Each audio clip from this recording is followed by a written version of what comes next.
En un tumultuoso siglo XX, emergió una mente luminosa que desafió los límites del pensamiento español, María Zambrano, nacida en Vélez, Málaga, España, en 1904. Zambrano fue una figura emblemática de la filosofía contemporánea, cuyo legado trasciende fronteras y épocas. Desde joven, María mostró una profunda inclinación hacia la reflexión y el cuestionamiento de la existencia humana. Su formación académica la llevó a estudiar filosofía y letras en la Universidad Central de Madrid, donde se sumergió en las corrientes filosóficas más prominentes de su tiempo. María Zambrano Alarcón, Vélez, Málaga, 22 de abril de 1904, Madrid, 6 de febrero de 1991, fue una intelectual, filósofa e ensayista española. Su extensa obra, entre el compromiso cívico y el pensamiento poético, no fue reconocida en España hasta el último cuarto del siglo XX. Tras un largo exilio, ya anciana, recibió los dos máximos galardones literarios concedidos en España, el Premio Príncipe de Asturias en 1981 y el Premio Cervantes en 1988.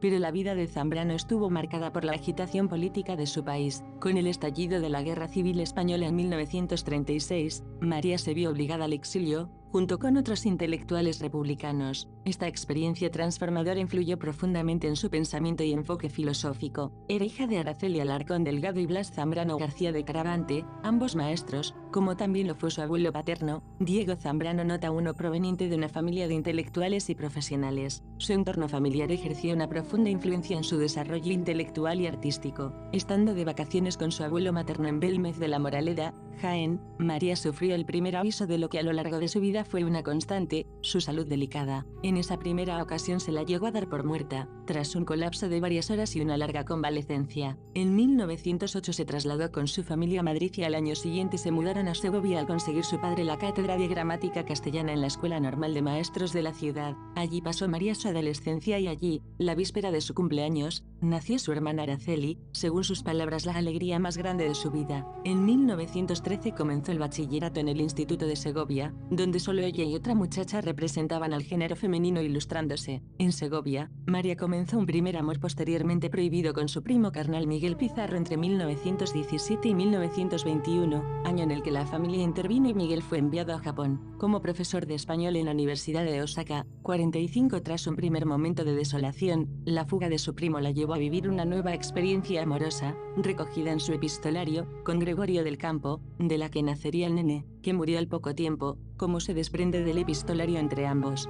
En 1924 su familia se trasladó de nuevo a Madrid, donde se matriculó por libre, debido a su escasa salud, en la Facultad de Filosofía y Letras de la universidad. Entre 1924 y 1926 asistió a las clases de García Morente, Julián Besteiro, Manuel Bartolomé Cosí y Xavier Zubiri en la Universidad Central de Madrid, donde conoció a Ortega y Gasset en un tribunal de exámenes. En 1927 fue invitada a la tertulia de la Revista de Occidente, círculo en el que a pesar de su juventud asumió un papel de mediadora entre Ortega y Gasset y algunos escritores jóvenes, como Antonio Sánchez Barbuda o José Antonio Maraval. También, durante sus años de estudio, tuvo la oportunidad de sumergirse en los círculos intelectuales de la época y entablar amistad con otros escritores y artistas destacados, como Federico García Lorca, Pedro Salinas y Miguel Hernández. A partir de 1928 comenzó su doctorado e ingresó en la Federación Universitaria Escolar, fue donde comenzó a colaborar en la sección Aire Libre del periódico madrileño El Liberal. Participó en la fundación de la Liga de Educación Social, de la que fue vocal.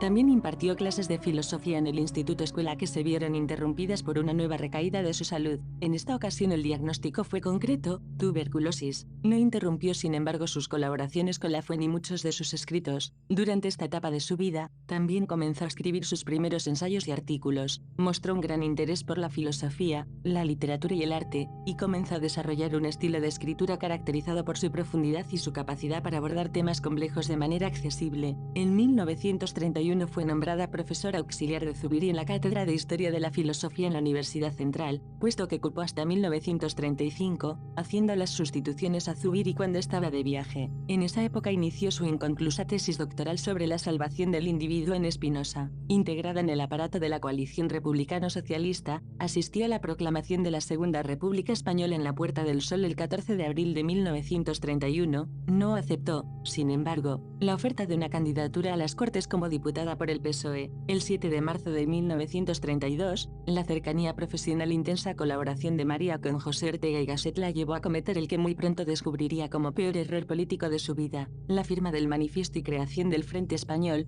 FE, con Ortega moviendo los hilos en la sombra, aquella plataforma de un partido nacional, a la que intentaría sumarse José Antonio Primo de Rivera sin conseguirlo debido a la posición personal de María, mostró muy pronto su perfil fascista. Zambrano, haciendo uso de su indiscutida autoridad en el colectivo, y como tenía poder para ello, disolvió el incipiente movimiento. No pudo evitar sin embargo que los estatutos de aquella empresa orteguiana y las siglas FE fuesen usadas por Falange Española. Desilusionada con la política de partidos, con la destacada excepción de su fidelidad a la República durante la Guerra Civil, en adelante, Zambrano encauzaría su inquietud política al ámbito del pensamiento, es decir, a partir de este momento no participaría más en la política de partidos, pero no por ello abandonaría la motivación de índole política en sentido amplio que insuflaba su pensamiento. Así pues, su actividad política se cristalizaría por un lado como crítica al racionalismo y sus excesos y, por otro, con la propuesta de una razón alternativa e integradora, la razón poética. Aquel mismo año, y en un contexto vital muy diferente, conoció a través de su amiga Maruja Mayo en la tertulia de Valle Inclán a Rafael Dieste, que sería en adelante uno de sus más grandes amigos, con él y otros jóvenes de ese grupo, Arturo Serrano Plaja, Luis Cernuda, Sánchez Barbudo y el que más tarde será su marido, Alfonso Rodríguez Aldave. Participó en algunas misiones en Cáceres, Huesca y Cuenca, entornos y quehaceres en los que las angustias personales que la habían asediado fueron desplazadas por la realidad de una tarea española. En ese periodo, entre 1932 y 1934, María Zambrano colaboró con generosidad en los 4 círculos culturales que frecuentaba: la Revista de Occidente, la Poética Reunión de Estrellas del 27 reunida en los 4 Vientos, la Juvenil Hoja Literaria de Azcoaga, Barbudo y Plaja y el Santuario de José Bergamín Cruz y Raya, en cuyas tertulias conocerá a un aturdido Miguel Hernández al que acogerá en una sintonía de silencios y pesares. Muchos de los integrantes de esos círculos acabarán entregándose a la costumbre de ir a tomar el té a la casa de María en la Plaza del Conde de Barajas. La pensadora se aleja de la caverna filosófica de la Revista de Occidente y Ortega, y gana un puesto de excepción entre la intelectualidad poética española. Era el año 1935 y en el comienzo de curso María inició su tarea de profesora de filosofía en la Residencia de Señoritas y en el Instituto Cervantes, en el que Machado ocupaba la cátedra de francés. En el exilio, Zambrano se convirtió en una de las voces más prominentes del pensamiento español. Desde su lugar de destierro, en diferentes países de Europa y América Latina, continuó su labor intelectual, explorando temas como la razón poética, la metafísica y la historia. España en nuestro tiempo,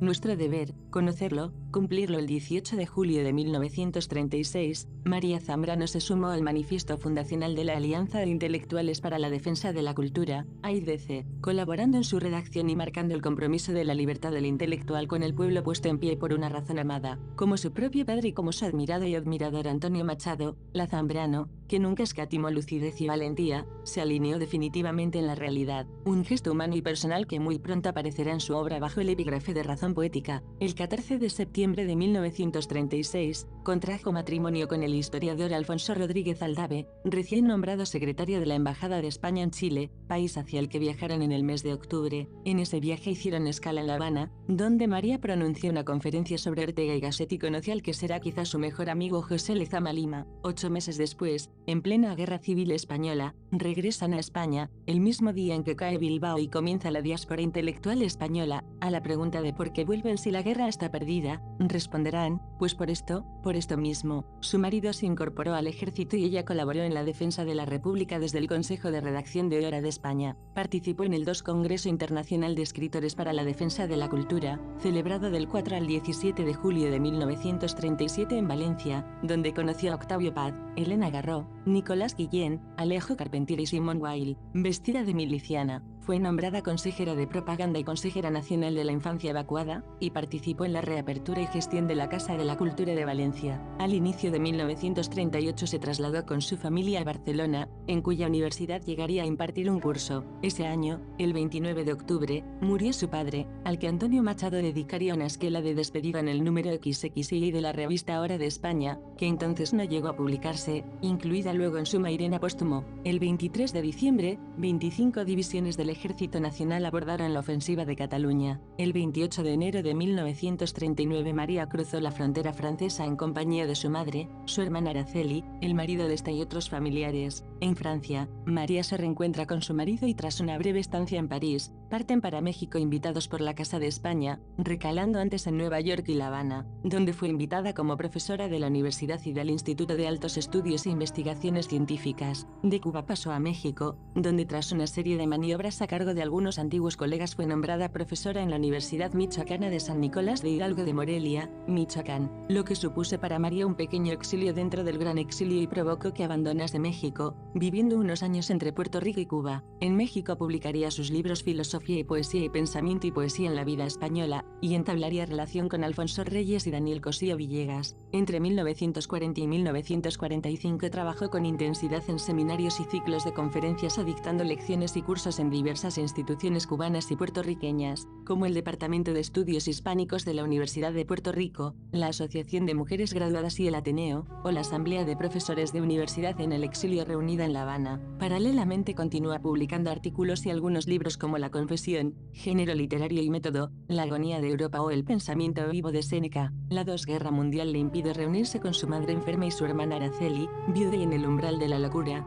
pues su marido Manuel Muñoz, miembro del gobierno de Azaña, había sido detenido por la Gestapo, torturado y extraditado a España, donde sería fusilado, que sobreviven en el París ocupado por los nazis, América, La Habana, Roma, París liberada al fin la capital francesa, los lentos trámites de su visado harán que cuando María llegue a París su madre ya esté enterrada, y su hermana enterrada en vida, situación que lleva a la pensadora española a tomar la decisión de no volver a separarse de Araceli. Así, en 1947, las hermanas Zambrano se instalaron en un apartamento de la Rue de l'Université, hogar eventual al que en marzo de aquel año se incorporó el marido de María. La convivencia resultó ser insostenible. En 1948, ya solas y unidas hasta el final, María y Araceli Zambrano se trasladaron a La Habana, y de allí a México y de nuevo a La Habana, pero la situación económica empieza a ser agobiante y deciden volver a Europa. Su condición de seres orabundos en continuo destierro empieza a ser casi obsesiva. En 1949 las hermanas Zambrano volvieron a Europa instalándose en Roma hasta junio de 1950, en que el gobierno italiano se niega a prolongar sus permisos de residencia. Marchan a París donde María se reencuentra con su marido.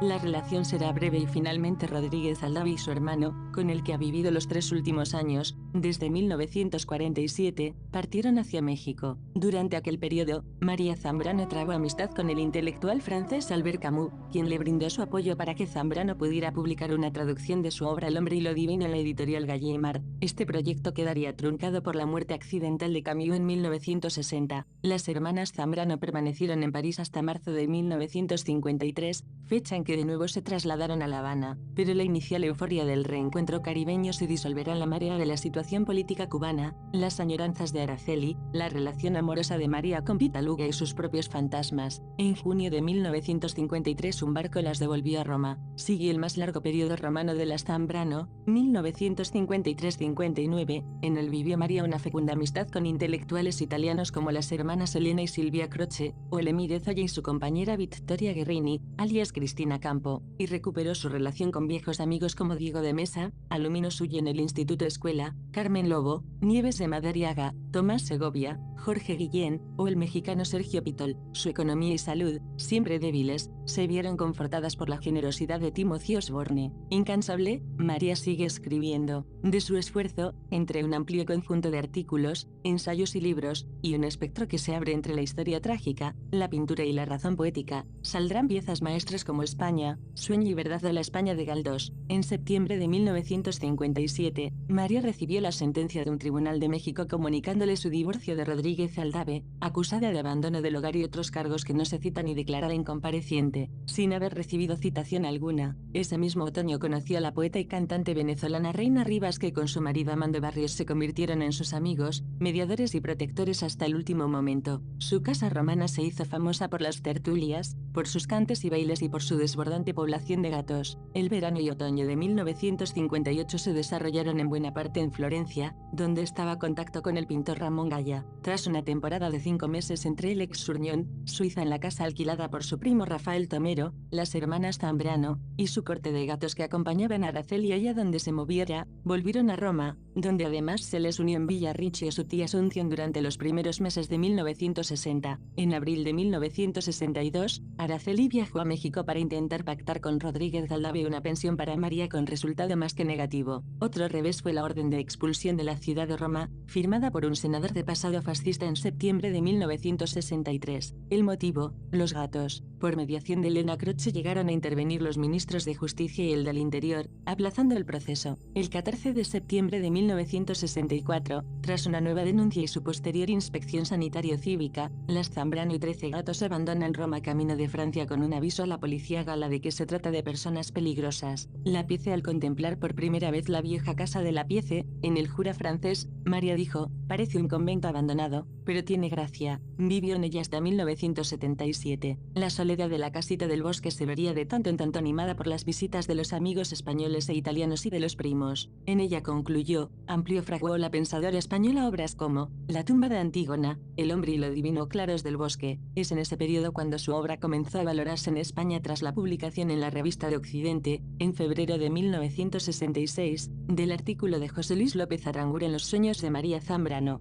al que siguieron los trabajos de José Ángel Valente Ínsula y de José Luis Avellán. También se publican fragmentos de su obra en papeles de Son Hermadans y Caña Gris. Un proyecto de trasladarse a Nápoles al inicio de la década de 1970 no prosperó por retrasos administrativos y debido a la desmejorada salud de Araceli, que, finalmente, murió el 20 de febrero de 1972. La muerte de su hermana le hizo abandonar su casa del Bosque, a la que no volvería hasta 2 años después. Estancias en Roma, viajes turísticos por Grecia, todo con la compañía y la generosidad de su mecenas Timothy Osborne y su segunda esposa. En 1974 volvió a la Piece, donde la asisten y acompañan su primo Mariano y Rafael Tomero, sus 3 perros y algún gato superviviente. De 1975 es el poema que Lezama Lima le dedicó en fragmentos a su imán, 2 años antes de la muerte del cubano, al que María bautizó con el título de Hombre Verdadero. María se nos ha hecho tan transparente que la vemos al mismo tiempo en Suiza, en Roma o en La Habana, pero el deterioro de su salud física era progresivo. En 1978 se trasladó a Ferney-Voltaire, donde permaneció 2 años. En 1981 se mudó a Ginebra y la colonia asturiana en esa ciudad suiza la nombró hija adoptiva del Principado de Asturias, el primero de una larga y tardía lista de reconocimientos. Su obra es un testimonio de su profundo compromiso con la búsqueda de la verdad y la justicia. En libros como Claros del Bosque y Persona y Democracia,